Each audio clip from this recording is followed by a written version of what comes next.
Welcome to Flip Your Lid with Kim Honeycutt. Kim is a psychotherapist and executive director of ICU Talks, a mental health speaking ministry. This is a podcast about how to flip your lid and learning how to reconnect to who you really are. Hi, wonderful listeners. Thank you for tuning in to another episode of Flip Your Lid. I got this really cute, famous dude on here today. His name is Pastor Mike Maeshiro. You may have heard of him. He's a great guy. If you're not following him on Instagram and all that, I hope that you do. And after you hear him, I'm pretty sure you're going to want to do that. So, Mike, welcome to Flip Your Lid. Thank you, Kim. I'm honored to be here. I love the name of this podcast. It feels very appropriate. Yes, right? Feels like I belong over here. Yes, we should. We're going to hang out every day now, right? After this. Exactly. After this. Yeah. So, right. Yeah. Well, thank you for being here. I just want to start, as you know, with our name and title, Flip Your Lid. So tell me a little bit and tell our audience what flipped your lid and what measures have you had to take to reconnect to who you really are? Yeah. My goodness.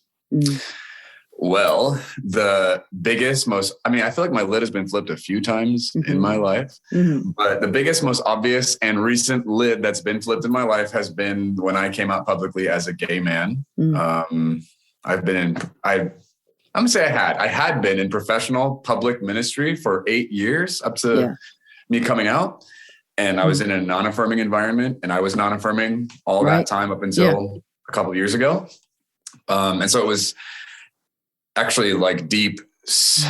Listen, I don't know to all the audience out there and everyone's version of who God is to them and how they're integrating into that and what that means. I'm going to just use my language and trust everyone else is going to translate this however you need to. Yeah. I don't need you to adhere to my terminology. I'm just trying to use the language that makes most sense for me.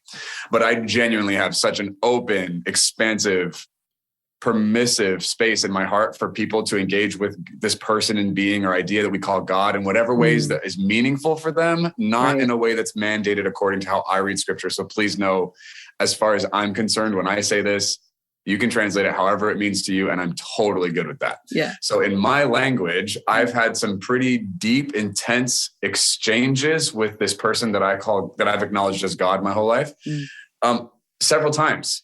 And a few of those times I discerned actual communication, like not just warm fuzzies or like a deep sense of peace or acceptance or love, although that obviously has happened as well. But there have been multiple times where if I translated the meaning that was being communicated to me, sometimes it was straight up English. Other times it was deep, very clear, specific meaning that I can communicate in spoken language about. But there are multiple times where I encountered and experienced the presence of God advocating for my homosexuality. It's probably the way to say that, right? Yeah. When I was not affirming, and I was not affirming for 14 years after the moment I first heard God tell me that they wanted me to be gay. Yeah. I could not accept that. I couldn't believe it. There was no part of me that argued with God or didn't believe that God said this to me, but everything else about my life, church, culture, leaders, family members, right? All that told me being gay was a sin and the Bible condemned it and whatever. So there was no possibility for me to get to be gay and live and succeed in the world that I lived in, right? So I just continued to suppress my sexuality, suppress the voice of God in my life. And probably 7 times over the next 14 years, God explicitly communicated to me again, defending who I was, confronting me for trying to change it. I went through a season of conversion therapy and counseling and all that stuff. And a few times God showed up and confronted me, like basically like, why are you trying to change this? This doesn't belong to anyone else. This is mine. Like, I'm like, ugh. And so it was like this struggle in an internal isolated struggle because I would not talk to people about this.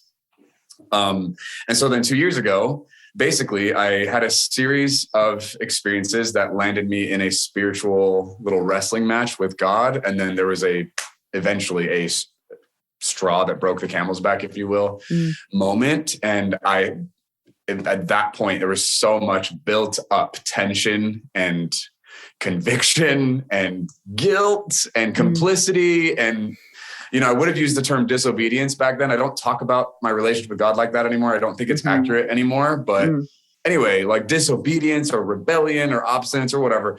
And so at that point, the biblical word would be repent, right? I changed my mind here. I was like, okay, I'm going to stop resisting you here. I'm going to stop clinging to everyone else's opinions and what they think and their approval of me. I'm going to let that go and instead honor the voice of God in my life higher than those things, even though I know it's going to cost me a lot. I'm going to lose all this stuff. So I went on this journey. I came out to close friends and then just started seeking out voices and influences, podcasts, books, YouTube channels, anything of people who were affirming the queer community. And I was shocked at the scholarship, the academia, the legitimacy of what was coming out of their work that had been happening for like a decade at least. I was like, what? And none of this had ever been communicated to me, had ever been presented to me. I didn't know any of this was out there. And I was like, what are we doing? This is such a biased conversation we're having on the non-affirming side of this, right?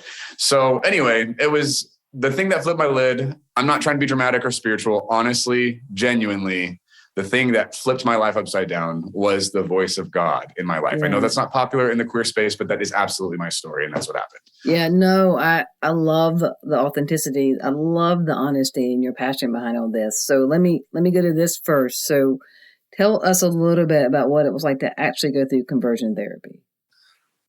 Okay. So I didn't get sent to like a camp or like a retreat or anything like that. I didn't have like, some people have pretty dramatic, like, intense experiences. So my version of what we're calling conversion therapy in this space was, so I was part of a place called Bethel Church in Redding, California. Everybody knows about Bethel Church. Yes. Okay. Well, I find some people who don't, but yeah. Oh, really? Okay. So Bethel's a pretty well-known place, establishment in certain circles. Other people who, have no idea, but, I was at Bethel for 12 and a half years. And I wasn't just like an attendee or, a congregant. I was like teaching in the ministry school. I spoke under the Bethel band. I was flown out to other countries to speak at other churches under the Bethel umbrella. Right? And I took interns from the school and I led mission trips. Like I was a very engaged member of this community. So I got kicked out of second year of the ministry school on the last day of school because leaders heard rumors, I think started by a close friend of mine who I confided in, confided with, about my struggles with my sexuality. Right. Oh man. Anyway, so they thought that I was like living a double life, that I was sleeping with dudes and still pretending to be an upstanding ministry school student or whatever. And that wasn't true, but nobody asked any of those questions. They just kicked me out of school on the last day of school. And it was a really traumatizing experience. So that is incredibly traumatizing. It's your last day? Yeah. There was, and I wish that was the only time I experienced leaders like that there, but that's not the first or second. That's not the last time that happened. It happened a few different times in different contexts. And I'm like, I don't think we're doing a great job, like from a leadership or like authority position, doing the due diligence of caring for the people. That's right. It just was very poorly handled in a few different scenarios. And I'm still probably in some ways recovering from like how I was treated in those ways. So bad. And anyway, that's not the point. So moving forward, part of the solution for me to not just like leave the environment to like reintegrate, if you will, from like recovering from being kicked out was they put me on a purity plan. So I was expected to go to the men's purity group, a men's sexual purity group. Right. I was expected to go get a sozo from a specific minister that they wanted to do it. Right. I don't know for your audience. I know what it is. Okay. I know what it is. I don't know. Explain it? I don't know if my audience does, but you can explain. Like it's a division of a ministry of prayer and hours of people praying over you, and like is that? It's like they would probably classify it as like a supernatural approach to inner healing. Yeah. Right. Much better way of putting it than how I put it. Much better. Totally. I mean, I'm trying to be gracious and like respectful here, even though some of this is very harmful and out of line. Anyway, Sozo is Bethel's brand of inner healing, and it's like a kind of a zap you. Let's have a catalytic, dynamic, dramatic experience that's going to alter your life forever. Right. Now, the thing I want to throw in is like there have been moments in Sozo experiences that were profound. I don't know that I was personally like dramatically impacted by Sozo moments, but I did see some helpful things in it. So I don't want to just throw the whole thing away. I think there's I get why it's as popular as it is, but I think there's a lot of overreach. There's a lot of assumption. There's a lot of hurried, illegitimate mantra that happens in such a vulnerable, intense space. So, that would make it inappropriate. Absolutely. Anyway, so I went to a Sozo person, had 3 sessions with them. And by the 3rd session, they were like, hey, we're done. There's nothing else for us to do. And I was like, well, we're not done. Nothing happened. Like, I'm the same person I was 3 sessions ago. Like, nothing has changed in my life. They're like, Mike, there's nothing else for us to do. Like, we've checked all the boxes. We've gone after everything we need to. You're good. I'm like, I'm not good. I'm still gay. It was how I was feeling. I never called myself that back then. Right. But I was hoping for like lightning or like demons to come out of me or something. Like, if you're going to fix me, I'm telling you right now, nothing changed. I did not get fixed now. And he's like, there's nothing for us to do. And so anyway, that was that. I did the men's peer group for a year. It was awful. I hated it. This group was for guys who were like addicted to porn and masturbating, or like going to massage parlors or picking up prostitutes, or like they have all these really strong, like unacceptable sexual behavior, right? Especially in that environment. And I was like a sexless being. My sexuality was so repressed. I like didn't even there was no like romantic thoughts in my life. I didn't allow myself to consider those things. It's really weird to think back on that time in my life and like how I saw myself in the world and how I participated. It's really sad to think about some of it because I was like living a subhuman life, I would say. It was like really limited, like very restricted and like fragmented almost. I wasn't insane, I wasn't like delusional, but I was absolutely missing out on a whole component of what it means to be a vulnerable, intimate, emotional being, Sure. Yeah. There's so much oppression in that. So much oppression. Yeah, totally. I mean, I didn't get depressed because I was in such intense denial about any kind of sexuality existing in me. It was so pushed down for so long that it just was basically not a thing in my life. So anyway, it was like, that was my version of conversion therapy. I sought out a couple of counselors along the way as well. And, had some pretty terrible exchanges with counselors in that space.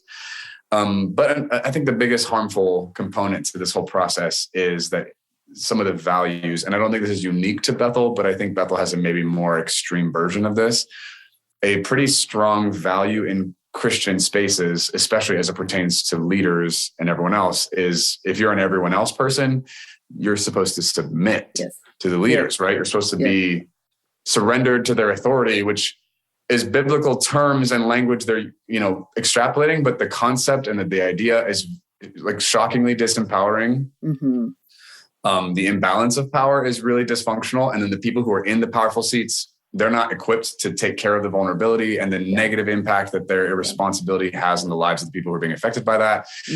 Anyway, so like that was probably the most harmful aspect of this whole process, was trying to continue to submit myself to these harmful, illegitimate, incomplete pseudoscience approaches to like something so integral and vulnerable as your sexuality, right? So it was a lot to try and the psychosis of just like the back and forth, the living with the war inside of you. Like, it's exhausting. It's so frustrating. It's so painful. And so to try and honestly and vulnerably go to that place of considering, how can I allow myself to not be broken? How can I allow myself to trust women so that I can finally be sexually attracted to them? Or, all this crazy, this crazy rhetoric that gets put on you, it's inhuman to expect somebody to try and incorporate this into their life and actually accomplish authentic results that over things we have no control over. It was just years of that. And it's for the comfort of someone else. It's for someone else. It was always for somebody else. It was never for me. Right. Yeah. And just the, preoccupied attachment, that it's always about, I'm not okay, but let me make sure you're okay. Right. And I want to go back to this too, the idea they came to you on your last day of school, and because someone said you struggled, when people hear gay, they automatically think sex. Yeah. And that you and I are just sitting here, we're still gay. No one's doing anything. Right. It doesn't mean sexual behavior. Like, this is the person as a whole, instead of it being isolated to behavior. Yeah. Right. That's what's so interesting. And as a psychotherapist and trauma recovery specialist, I am so sorry that people in my field added, not just the church, but people in the clinical neuroscience field added to your trauma. Yeah. Thank you. I appreciate that. Totally. Yeah. Yeah. And how do you find safe space after that? Because I assume once you came out, like, you can't be a part of Bethel. I mean, most churches you can't walk into now. Yeah, totally. Unless they don't know. If they don't know who I am, they don't know anything, then I can, right? Right. How much of that do I want to do? Right. So finding safe space, part of answer for me was I moved. So I left Reading. I live in Nashville now. And I did that because I needed to find a place to be safe. And Reading was no longer safe for me, mostly because of how integrated I was into the Bethel community and how, like much of an echo chamber Bethel is. Like it's a very insulated ecosystem. Other ideas, other thoughts are not welcomed and are easily, shamed and discredited and pushed out and whatever. So I knew once I drew the line and decided that I was going to come out as a gay man, I couldn't stay there for much longer, mostly because of the relationships that I had with people who were so entrenched in that worldview and those values. After in 2016, when Trump got elected, Bethel changed. The political thing started becoming more and more of a forefront.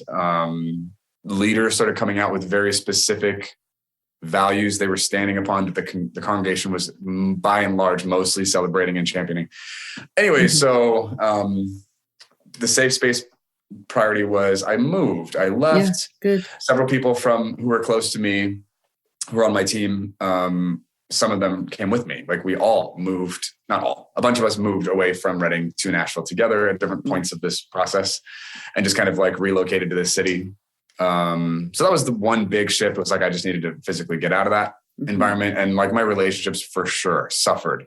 I suffered. I came out publicly 6 months ago at the recording of this. So February 1st of 2022, I came out on all of my social media platforms and, released this hour-long YouTube video, just telling my story, which was basically, an act of war in my relationships, right? If I'm going to say this, then all of a sudden, all these people that were connected to me either want to publicly distance themselves from me or emotionally like draw very hard specific lines. And I'm like, yeah, listen, that your need to draw that line is a deal breaker for me. This is a dehumanizing approach that you have in this whole context. You don't see people like me. And I'm actually choosing to give up the cosplaying agenda I've brought to the table of acting like a straight man for your approval and your comfort. I'm not doing it anymore. And I understand I'm losing privileges with you because of it. That's your problem. It's no longer going to be mine and I'm not paying for it anymore. And that was really difficult for a lot of people to understand the degree of straight privilege I was repeatedly met with from people who knew me very well and respected me was shocking. It was like, all of a sudden I was no longer Mike. I was no longer a human. I became something. They would never say that. And they didn't quote unquote treat me like that in conversation, but their behavior and their attitude and the barriers that immediately went up, not because of anything I did other than tell my story honestly, turned me into a thing in this dynamic. And all of a sudden I was being treated very different. I was an other overnight. It was it was awful. It was so painful because there are people I would not expect this from. They're emotionally intelligent. They're compassionate. They care about others. They are responsible, right? They have integrity. And these people dehumanized me. I was shocked. I was like, this is so discriminatory and prejudiced and so specific. Like, what about all these other things that we have in our relationship that you could go off of to actually relate to me through? That's all gone now. It was just so weird and awful. And I just was like intolerant at some point. Eventually, once I'd done the work of like advocating for myself and becoming conscious of the ways that my relationships were actually harmful to me and the ways that I had co-conspired in my own diminishment. I was like, I can't do it anymore. In good conscience, I can't continue to like enable or support attitudes that are anti-gay, that are homophobic when I am stepping out as a gay man. And so that was a really intentional choice I made to identify as a queer person and be part of the queer community and take on this marginalized community as my own, for the first time in my life, to finally be honest about that. I avoided it for so long because I wanted to sidestep all these negative consequences. And so it was like, okay, it's time for them to hoist me up and like put the noose around my neck or nail my hands to the cross or light me on fire, whatever they're going to do. I need to stop avoiding the execution and just go through it now. Cause like, if this is what happens to people who are like me, then this is what needs to happen to me. Martin Luther King Jr. said, in an unjust society with an unjust government, the rightful place for a just man is in prison. And I'm like, okay, so I need to align with my values. I need to be authentic and honest. If this is what they're going to do to me, then they need to do that. I need to not do it just because of what they're going to do. I need to like stand in solidarity with me and then subsequently solidarity with everyone like me. And so I just got to expose a lot of nasty stuff. So I moved to get away from all of that. And then there was a lot of lingering relationship, like residuals I needed to address. There's still conversations I haven't had with people. It's just mostly avoidant at this point. They're not reaching out to me. I was like, I can't do this. I need space. So now a big part of like creating a safe space for me to like facilitate, my journey of healing and recovering from all this, which I'm still in the middle of doing, is I've got a tight-knit group of people in my life, some who came with me from Reading, others I'm like cultivating relationships with here. Other people I knew kind of in some capacity are like grew closer to me because of this whole thing. And so we've grown in our connection because of our values for justice and recognizing the hypocrisy in the church and the double standard and the toxic theology. And there's just so much that's wrong with what's happening on the Christian side. So there's just like a lot of bonding that's happened over like us realizing from our own vantage points, there's so many flawed things going on here.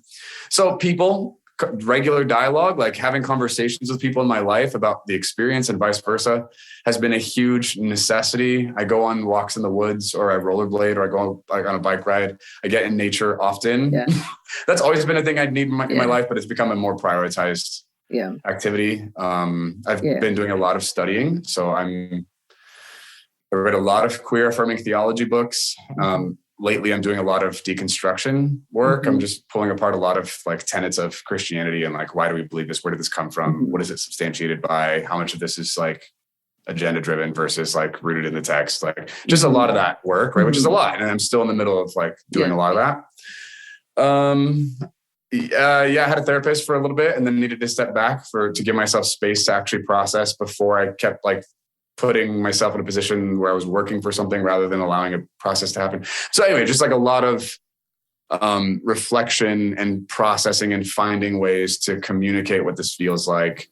My Instagram stories is probably another space where I started utilizing a therapeutic response to a lot of hate that I was getting online. So I often on my Instagram stories will screenshot horrible comments people will put on my stuff and then just kind of give a little bit of commentary sometimes on why this is terrible, how hypocritical it is, how it doesn't fit. This is, just trying to educate my audience or at least just clap back to the vitriol and the dehumanizing, whatever. Anyway, so there's a lot of different things that I've had to incorporate. Yeah. Right. So many rich nuggets in that. So let's park on this for a second. Because you said it earlier and, you came back to really dissecting scripture and where it came, how we came to the translation of that homosexuality is sin, that is unforgivable, all the things that happen with that. And again, it's not new that, we understand in 1946 that the word pedophilia was taken out and homosexuality was in its place. And all the other parts, the 6 other parts where we think homosexuality is in there. Like it has been dissected, not even by queer people. Right. It's been dissected by scholars. And there's a deep understanding that the Bible doesn't say anything truly about sexual orientation. Right. And yet it's so easy for people to decide and sit in that box and be able to be in the lower level of their ego and feel superior and to say that it's wrong. Yeah. Right. Like it's just to even speak into that of knowing the research has been done, knowing the understanding of what happens when you're in your mother's womb when it comes to your sex and gender, 2 separate things, and your sexual orientation being informed, all the science that we understand. Like, just want to hear from you, like how you're sitting in that, staying connected to self and not going into the absolute hatred that's coming towards you because you're being so honest. Yeah. Totally. That's a great question. Well, so for me, I think I didn't want to speak publicly about any of this until I was fully convinced. And my goal wasn't to be convinced. My goal was to get to the bottom of it. Where is the stuff coming from? And then finding truth, in whatever way it was found, that would likely be the thing that convinced me whatever. Because for a while there, I told people that were watching my process before it was public, I was like, I don't know where I'm going to end up. I could become fully affirming and end up being a gay man who marries a dude. That could happen. And that was like the worst case scenario for people who were listening at that point, right? It's like that could happen. I could decide this is something that uniquely I'm walking out with God that isn't about other people. It's not about homosexuality. It could be just unique to Mike. It could be that this is all wrong and I'm crazy. Like, I don't know. I just need to do the due diligence and genuinely stop cherry picking, and having these, what's the word? This confirmation bias. I mean, can I just prove that this is evil, right? That's what most Christians, that's all they do is try and find enough evidence to confirm their paranoia and homophobic behavior and attitude. Like, oh yeah, it's evil. You justify these several dudes confirmed that I can believe this. Cool. I'm going to believe that. I'm like, oh my gosh, can we grow up? Can we have some integrity? Can we have some honesty, right? So I spent a lot of energy listening to everybody else, because for 32 years of my life, I only heard the anti-gay message. Right. So I was like, okay, it's time to listen to someone else for a change, finally. And I'm not listening to, anyway, so did that work? When I found so basically there were 6 passages or verses in the Bible that people used as anti-gay, only 6, by the way, right? That they could possibly remotely twist enough to hold against the queer community. Sodom and Gomorrah got debunked a long time ago by scholars, right? Yes. So old. We're so over it. It's so not relevant. And yet people still throw that in the comment section of my, like, I still have to deal with that level of ignorance. But that was easily debunked pretty early on. I was actually shocked. It was really nice to recognize and get educated about it, right? But the crime of Sodom and Gomorrah was inhospitality, not caring for the foreigner, greed, not taking up the cause of the oppressed. Like, that was their crime. And then repeatedly, anyway, so once that was thoroughly debunked, I'm like, okay, that one's out. Let's go to the next one. So Leviticus 18, 22 and 21, whatever. These Levitical laws specifically addressing sexual behavior for the Levites, like when you look at the context, all the things that were being prescribed as like required for them, we recognize are absurd and don't apply to real life today.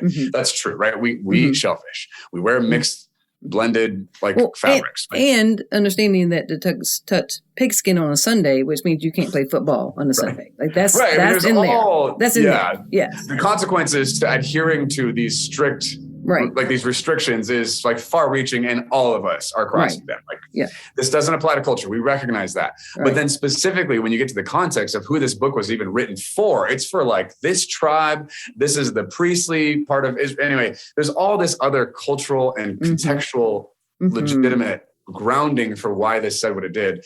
It's just like, okay, it gets further and further away to the point where it's like, they're not even talking to us. This has nothing to do with the person reading it today.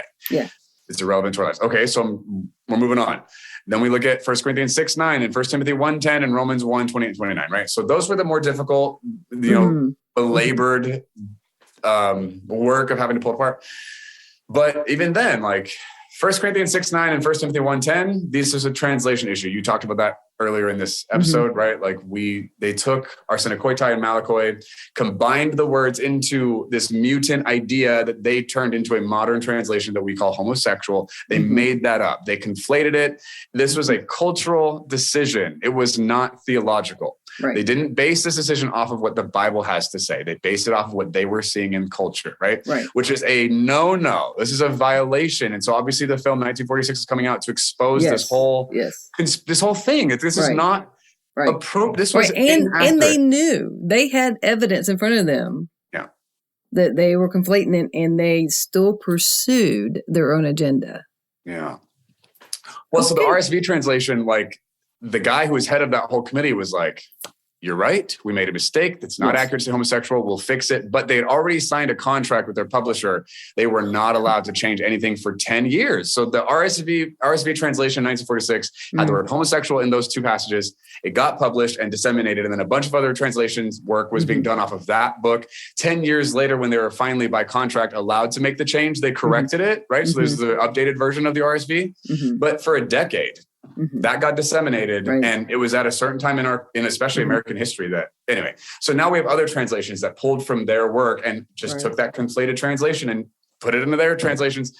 And so that was like, okay, done. Like this is boy molester, right? This is a pedophilia thing. This is like temple prostitution. It's exploitative. It's economical. This is not a sexual orientation thing that he's talking about. So then it comes down to Romans 1, right? And I think that Colby Martin probably did the best, most accessible work for me on understanding how, Romans 1:28 and 29 didn't have anything to do with sexual orientation or the queer community. Matthew Vines, I think, was also pretty scholarly in his approach. Dr. James Brownson, very much, even more thoroughly, pulling that apart. And then Kathy Baldock's. Anyway, I'm just listing names. These people did But people really need to hear good. these names. I appreciate you saying that. Oh, okay, great. Yeah, these people did really good work of like getting to the text, getting to the culture, getting into history. Who was Paul talking to? What was he meaning when he said these things? What was the reason in his didactic argument that he was lining up And then in Romans 2, at the end, the turn of the chapters, why did he write Romans 1? It was for the point of the beginning of Romans 2. And he was addressing the Jews and their prejudice and their hypocrisy against the Gentiles within the church that was integrating at that point, right? Yeah. Anyway, so context totally changes how you read Romans 1. And all of a sudden, homosexuality isn't even relevant. Right. We realize Paul has nothing to say about sexual orientation because he has no concept for that. That idea does not exist in his world. It's not in his worldview. So when you just start getting to the bottom of stuff, it starts to become like, oh my gosh, how did we get here? And so then it starts you start to recognize this isn't about the Bible. This is about a bunch of bigoted, agenda-driven people who have used the Bible as a weapon to justify bigotry, prejudice, discrimination, homophobia, right? Transphobia. Like they use this book to justify condemnation and hatred toward others, which is literally what Paul is confronting in Romans 1. The irony is unbelievable. It's unbelievable. The irony is. Anyway, so once I did the thorough work of recognizing where each of these passages had just getting debunked, you're like, oh my gosh, the Bible has nothing to say about same-sex love. The Bible's not talking about that because the Bible was written before we understood this was even a thing. So once I was fully like educated, right? And here's the thing, like I didn't just read these books. I sought these authors out. Everyone I listed, except for Dr. James Brownson, I know on a personal basis. Right. Like I have a relationship with these individuals. You know what I mean? I guess I was like, I got to get to the bottom of this because I'm not just going to leave this alone. If this is true, I'm going to flip some tables because this is crazy. Yeah. And so sure enough, it happened. I was like, these people are right. They are correct. They're doing justice work. They're advocating for marginalized people. They are taking up the cause of the oppressed. This is the gospel. These people are saints. The people who are perpetuating this disgusting, dehumanizing narrative and using the Bible to do it, they are the hypocrites. They are the corrupt Sodom and Gomorrah that are, this is crazy. So once that switched for me, I didn't try to get there. It was a byproduct. It was a result of my research. And my process. Once that switched, all of a sudden I was like, I can't leave this alone. I can't just like be good with myself. There are so many other kids I'm leaving behind in that toxic environment that I was raised in who will also be victimized the way I was, will be dehumanized, will be they'll be like trapped within their own experience. Like I can't experience God speaking to me and pulling me out of this and leading me into a process of liberation and understanding and knowledge and leave them there. So ever since then, I have rerouted everything I'm doing to defend and take up the cause of the queer community, specifically because those are my people, right? I'm part of that marginalized group. It's super sucky to be a minority. It sucks. It's really sad and gross to repeatedly witness being treated this way or people like me being treated this way and like how detached the majority are from what it's like to be treated like this and anyway, so I'm just putting a lot of energy and work into creating content specifically to just kind of like poke at this conversation, hopefully educate some people along the way, mostly get in the way of the prejudice and the bigotry, especially from Christians against queer people. I want queer people to see me doing that so they know this is not a legitimate conversation that's being had. These people are way out of line. This is totally inappropriate. I'm so sorry that this has affected you the way that it has and that you're the one paying the price, but it's not okay. Like I'm hoping that message is coming across. Yeah. I don't even know what I'm answering anymore, but this is my answer. Well, no, it's beautiful and your message is coming across, and this is part of my passion. This is why I speak so much about the intersection of spirituality and psychology, because the idea that in the name of Christianity, that I feel okay with telling somebody they're not welcomed at the table, whether it's because they're divorced or because they're in an interracial marriage or because they speak openly about their sexual abuse history or because of sexual orientation or because they're transgender, anything that I can't get past, Mike, maybe you can help with this. I can't get past knowing Jesus personally and how much my life is so different because of Jesus. Like I'll never not believe. Yeah. So that relationship, which I know is available for anyone who wants to be a part of it, how do people in that name tell other people that they aren't good enough to be a part of the one who came that said that all are good enough? I don't know how to wrap my mind around that. I don't know how to get past that. Right. Besides the idea of people, how addictive power and control is. Yeah. And it's one word that keeps coming up for me, and it sounds so dramatic, but I'm not being dramatic. I think another component to this, leaders people who have like money or power in the game, I think power and control are absolutely drivers for them. I think a lot of other people, for them, and I don't think it's not relevant to them. I think that's true for everybody who's on that. But I think indoctrination is a factor. I think being raised in an environment that repeatedly tells you something so often that eventually you just accept it. That's true for a lot of things. It's not unique to this. I think that's a factor for a lot of Christians. They see it in the Bible. They're like, I see the word. How can your opinion, how can your research possibly debunk the Bible that's in front of me? They're not going to do the work of like figuring out like, this was actually a mistake. This should not have been in here. This is a mistranslation. They're not going to do that. They think those of us who are pointing this out, being like, hey, this is crazy. They think we are twisting the word, right? That's what they would say. I'm twisting scripture. I think for me, the reason so many good people are happy to condemn and exclude and demonize a whole group of people for something they can't change about themselves.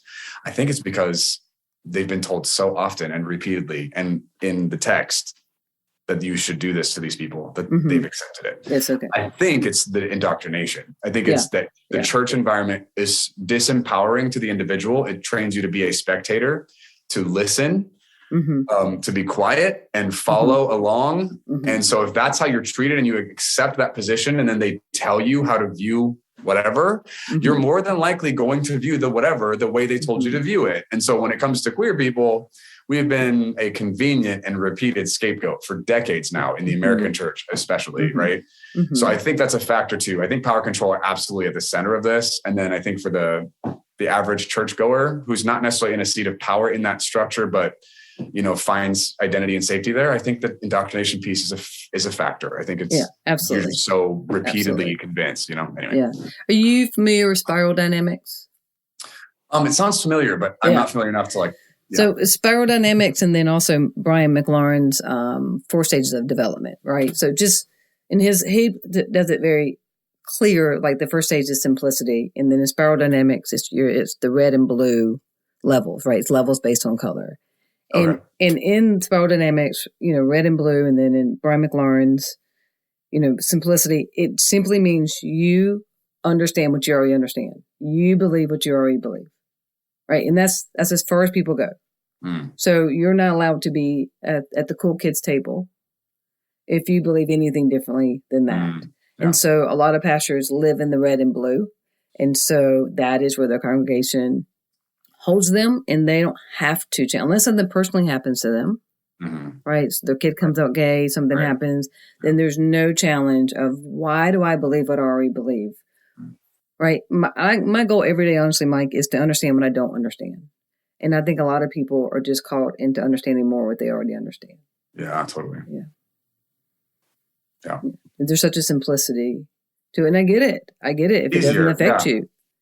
Yeah, it's really, really easy. But how many people are leaving the church? How many people are going into addiction because they've been so traumatized by the church? How many people are ending their lives because of the trauma being unresolved? So how do I can't reconcile that. Whether I'm in red, blue, purple, whatever level, what matters is people's lives. Yeah, right. So for people who've done this work and have come to these conclusions, I was literally at coffee with somebody yesterday, a neighbor of mine.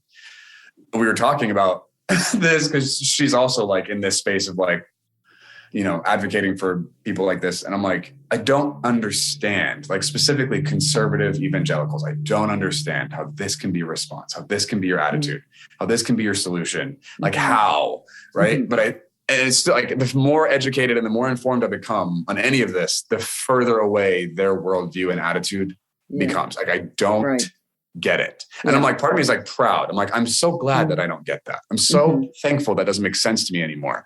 Just so weird because it used to make sense to me. So I'm like, why can't I remember why this made sense? Like, what am I missing or what, like it just, I can't, I think it's because I started becoming aware and exposed to things in this process that I didn't have to feel back then. I didn't have to touch. I didn't have to look at. I didn't have to like feel the responsibility. I didn't. Like when you're an evangelical Christian, when you're in a white evangelical Christian environment, there's so much you don't have to face. You don't have to deal with it. It's like it's an elective. You can talk about it and think about it if you want to. You don't have to. And if you do or don't, it doesn't affect your life. you get to keep going. You get to have the worship set's still going to be amazing on Sunday, right? You're still going to have your lattes in the morning. You're still going to have your small group. You're still going to have your life's not going to change one way or the other, whether you look into these things or not. So the only reason people in those spaces ever choose to come out, I think most often, is because something outside of their control compelled them to. They had to. And so for me, it was my own sexuality that forced me to have to wake up and like step out of the bubble and like touch the real world. And be like, this theology is cute until anybody who's not you is affected. And then all of a sudden, this doesn't work anymore. It's not, it's like science fiction now, right? Because there's a life that's demonstrating this isn't true. It's not producing good fruit for them. It's not actually demonstrating love in the world.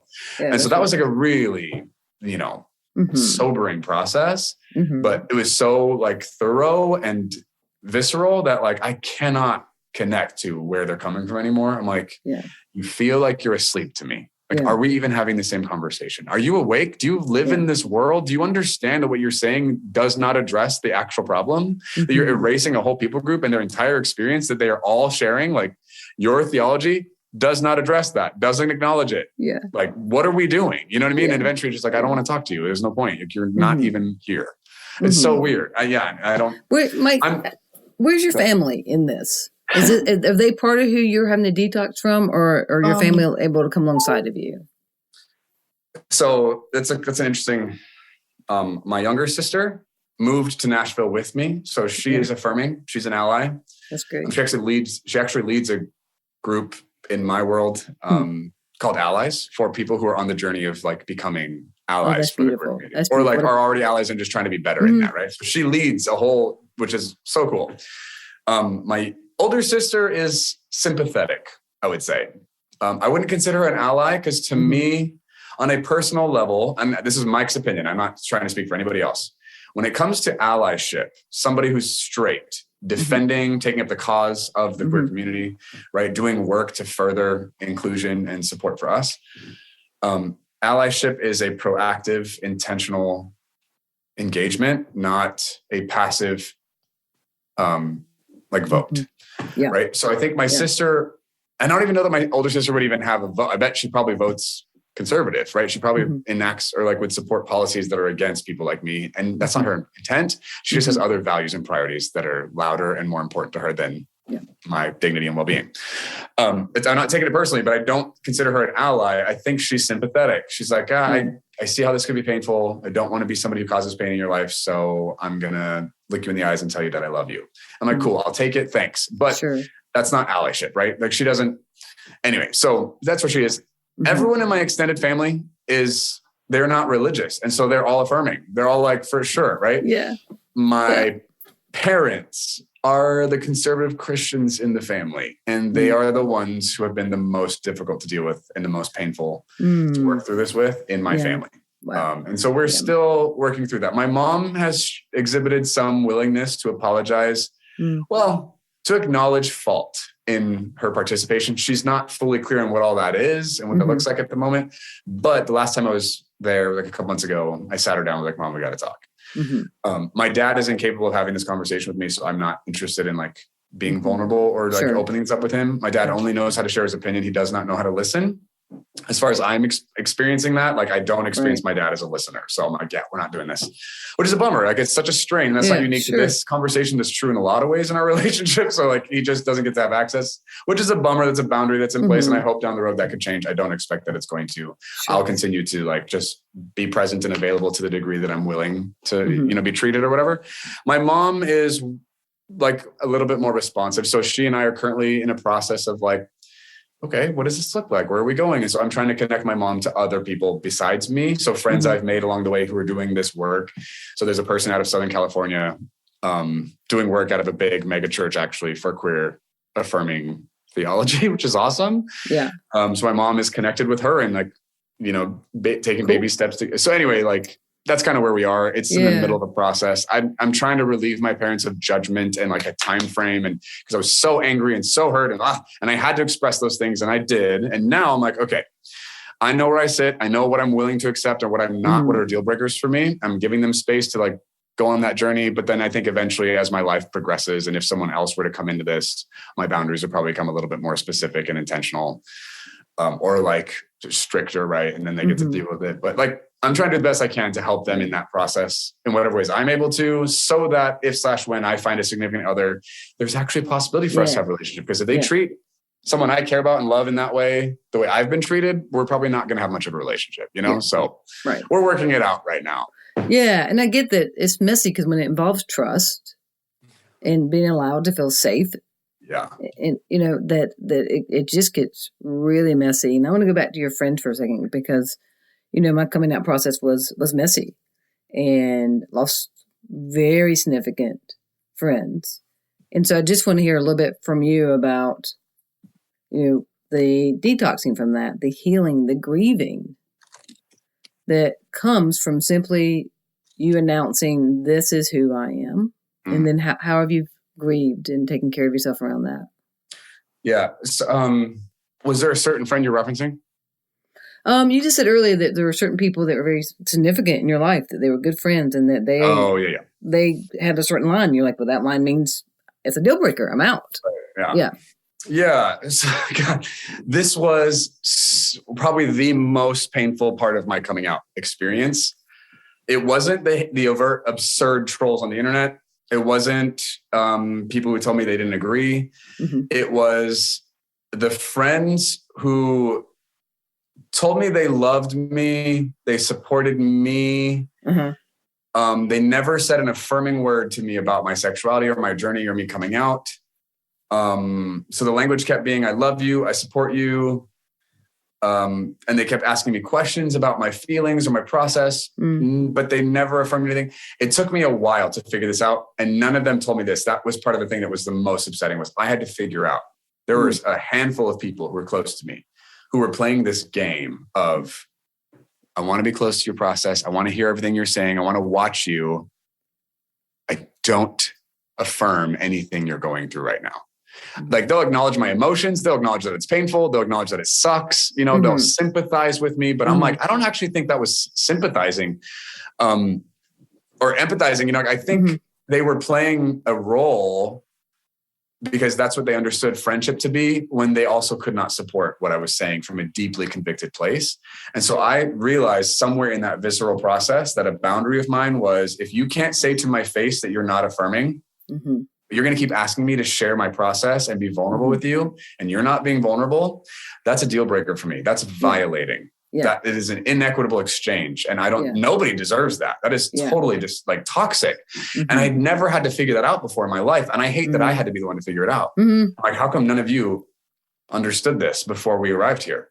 I'm the vulnerable party here. I'm the one who's getting torn apart publicly. I'm the one going through this entire, like, my life is upending, and you're the one playing this game. Like, that is not a fair exchange. I'm not accepting this anymore. Mike deserves better than that. Anybody in this position deserves better than this. So I had to, like, draw some pretty hard lines with these people and be like, I need space. And these are people who I was close to. I'm like, I need space from them. And so if I were to hint that they were unsafe, it was shocking this particular pocket of people, which they didn't even know each other. So it wasn't like a group. It was like individuals at a certain ring of intimacy in my life. It was so weird. There was a pattern. They're super skilled at demonstrating curiosity or interest in my life and my process, whilst also avoiding any need or like vote of affirmation or support of me in this, or what I was saying. Like, they could avoid any of the conviction whilst playing the relationship game, which to me is like manipulative and disgusting. Like, I actually feel very grossed out by it. And that's me. I don't think everyone feels that way, but I felt that way for sure. I'm like, no, deal breaker for me. But then the other thing was, if I confronted it, or if I hinted at, I don't feel super safe here, or like whatever, the level of backlash I got from this particular like intersection of people in my life was so intense. The moment I hinted at, the way you're showing up here makes me feel like this, the walls, the fire, the spears, the torches, like the resume. How can you possibly suggest that I'm not safe when I've done all of this stuff in our relationship? I'm like, what are you talking about? Right. It just was so, anyway. So it got to be about them. You know, I'm coming out and bleeding out and publicly being torn apart and like upending my life and going through a very vulnerable, like humiliating process in some ways. And their boat's sinking. I'm suggesting that they're not safe for me and their life is the one that's under attack. I'm like, no, I'm sorry. That's not what's happening. Yeah. Your straight privilege is obviously blinding you. I'm not paying for this anymore. And they don't know this guy. They want me to be straight guy. They want me to be heterosexual Mike. This like fake person I'd been my whole life. That's the only person they knew. They can't conceive of somebody else. They're not willing to let this other person be real. They are only willing to relate to the memory they had of me. Yeah. I'm like, I'm not paying for that guy anymore. You want to stay there? That's fine. You can go remember him in the past. I'm moving on with my life. This is not invited anymore. It was, I needed to draw that line for me so I could actually right. Yeah. So that was so painful and horrific. I hated having to do it. It was traumatizing. Like the triggering like physical response to if I got a text from them or a message or whatever, I'm like it was so intense and gross. Like I hated that happened. And it's a lot of this is still unresolved. And so the crazy thing is I had other people who blatantly would tell me to my face, I don't agree with you. I don't think that's true. But I still love you and I'm interested in like continuing this conversation. I have no problem with those people. Like we have boundaries. They're not people I'm like confiding in. I'm not pulling them into special like intimate spaces in my life, but we're good. You know what I mean? I'm like, I don't need everyone to agree with what I'm saying. I just need people to be honest. I need people to like show up with the same degree of vulnerability that I'm demonstrating here if we're gonna have a relationship that's functional. I don't think I'm asking for too much. And then we get to establish boundaries. And if I don't want you to be super close, that's my prerogative. You don't get to hide your intention or your inability to support what I'm doing to prevent me from establishing boundaries that I would prefer based on where you are. Yeah. And so yes, we need such a level of honesty. And, if people told me that they were neutral. So please, Mike, speak into someone being neutral. I know. Someone being neutral on this topic. Yeah.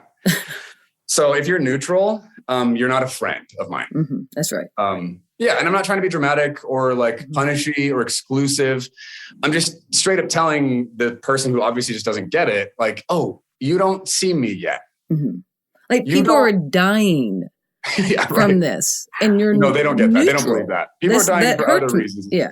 Right. They don't, there's just such a grayed out, like numbed out, detached opinion when you continue to dismiss literal statistics of queer people having a higher like suicide rate, and then queer Christians having an even higher suicide rate. Like that's an insane statistic that should not exist. That's right. Queer Christians should have a lower suicide rate. You'd think that if we've got God in the equation, that it'd be a lot lower. Right. But but it actually goes. It is for every other group. Every other group can use religion, even though I do not believe at all if you have lost someone to a mental illness, I do not believe that they are in hell for 1 second. But people understanding of religion and of God is a proven factor to reduce the likelihood of ending their own life, except for gay people. We're more likely because we're being told we're such an abomination. We're such horrible people. And so, and it's so like twisted that Christianity, a lot of like church leaders and people will not take responsibility for that. Right. They won't own and recognize, you know what, I might have some complicity in this. This might actually be relevant to things that I perpetuate, that I support, that I'm complicit with. They don't see it. I didn't see it for so long, right? So once I recognized what I was in line with, in league with before I came out, I was like, oh my, and I grieved and sobbed for like months. It was like this horrible, like grieving, sorrowful season of just having to like lament at my own hypocrisy and the things that I was supporting and the cost that it was bringing on other people who were like me. And the only reason I wasn't suffering like them was because I was lying. I'm like, this is not okay. So it was like a horrible, like, baptism, right? Of like having to die to a whole world that I was benefiting from that was not sanctified, I guess is a biblical term for that. Anyway, so in that process, when people tell me they're neutral, I'm like, okay, you're allowed to be there. Just understand that directly, immediately affects our relationship. Right. That tells me you don't believe me. You don't see me. You don't understand me. You're probably not trying to empathize or get it. Or maybe you're incapable. I don't care what the reason is. It's just not happening. And that is a deal breaker. You are incapable of being a friend to me. So I'm not saying we can't have a relationship. I'm not saying we can't communicate. We can't have some kind of a connection. We totally can. Right. I'm just not calling it friendship. Yeah. And we just both need to be nice and clear about that. I will have boundaries here. There's only so much of my life you get to touch and be part of, because you have demonstrated you are not equipped. You are not responsible. You are not awake enough to care for me in a very intensely vulnerable part of my existence. Yeah. You are ill-equipped. You are incapable. Right. That's okay. I can have pity for you at your inability. That's fine. I'm not trying to say it from an arrogant place. I'm like, that's a bummer. Your humanity is stunted. You are not able to witness other people's lives that are different from yours. Bummer, right? That's where you're at. That's good to know. I appreciate you being honest. Thanks for letting me know. And then we get to move forward. And my goal is just to make sure I'm not punishing that person, that I'm not trying to, that I don't have any cruelty or malice toward them, right? Yeah. I don't want there to be resentment, but there is absolutely, unapologetically boundaries in those relationships. And I am not in any way unclear about what we are or aren't. You're not a friend. And that's okay. I'm not saying that to hurt your feelings. Yeah. And well, because I think we're both marginalized, I am very understanding of people where they are on any topic, particularly racism, transphobia, homophobia. I get it. I can explain to you neuroscience. I understand that your church is going to lose money if you take a stand. Honestly, I can understand all of that. But my focus is going to be being a part of my church who is willing to make it more about the life than loss of speaking events or loss of money or a family leaving the church. But really, what's interesting is that as a marginalized person, my ability to have a panoramic view of things and to be understanding towards it is vast. And so people who have not experienced on this level, not all, but some have a lower view of what's happening. Right. And so they can't see what's on the periphery. They can't see things outside of a certain view. Right. And I can understand that. I don't have to affiliate or associate with you because time is too short. Yeah. I spent too much time not being me to now go around people who are not encouraging me to be me. Right. Totally. Yeah. Agree. 100% for sure. Yeah. It's too painful. Yeah. It's too expensive. It's too expensive. It's not appropriate or fair to expect the person who is experiencing all the persecution and exclusion and harm to be the one to shoulder and do the emotional labor of compensating for what this person doesn't know or isn't willing to learn. That's not the queer person's responsibility. Yeah. So it's not appropriate to expect them to pay for that in the relationship. That's not okay. That is unjust. So the boundaries are there to exercise justice. Yeah. And that it belongs in our relationships. So I had to start drawing those lines because I was paying for that and I'd gotten so accustomed to paying for it. I front the bill most of my relationships, most of my life. They didn't know I was paying for it, right? Because I was lying and hiding, right? But that closet was very expensive and I paid every time. Yeah, I'm not doing it anymore, right? Yeah. I can't step into this freedom and then still behave like I'm in the closet. I can't do that anymore. So my relationships will not have to suffer. Yeah. Okay, fine. The relationships are going to pay for it, not me. Right. Not my life, right? Yeah. And Well, and I know people could hear us and think it sounds victimized. To me, it's the opposite. Yeah. It's stepping out of the victim role and standing into being authentic of I won't pay a higher price than I need to pay. Yeah. You're willing to lose followers because you're going to speak truth. You're not willing to now have internal and possibly even physical manifestations of the secrecy of not being who you're called to be. You're not willing to pay that price anymore. And not that anymore. takes not after knowing what I know now. Yeah. It's too high a price. That is way too expensive. Yeah. Yeah. It's an emotional price. It's a spiritual price. And it's physical. People get physically sick. It's mental. It's all encompassing. So what I find so amazing is the people I know marginalized for whatever reason, those who, like a friend of mine who went to 3 churches before someone's willing to baptize her. The people I know who go through so much to find a church that says, if it doesn't matter, you're divorced, please come in. All the things, the people who I know who have that level of willingness to keep pursuing, not just relationship with Jesus, but also relationship within the church. The level of grace that we have to extend other people and the practice we get thanks to them of extending grace and acceptance is amazing, where other people leave a church because a pastor forgets their name.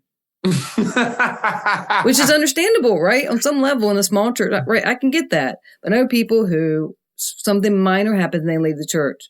But I leave the church because of this, and it gets misperceived. Let's just put it that way. Yeah, totally. It's again, it's the irony is almost unbearable when you look at what Jesus confronted the Pharisees on and the literal things he's saying to them in his day, and then the things we're witnessing in church today, not just with queer people, but especially in this conversation. The irony of the mirror of what's happening here is just like mind-boggling. It's so crazy. And when you see Jesus like instructing his disciples to go to others, not expect them to come to you. Right. And then you look at how the church is participating, like, this is backwards. Why are the queer people like knocking on doors, trying to find somebody in the house of God to accept them? This is not how it was demonstrated when Jesus was running the show. It's not how he behaved. This is not what he was expecting from the people who followed him, right? That's crazy. But you're right. We do get so much opportunity to develop character and integrity and patience and grace and understanding and compassion.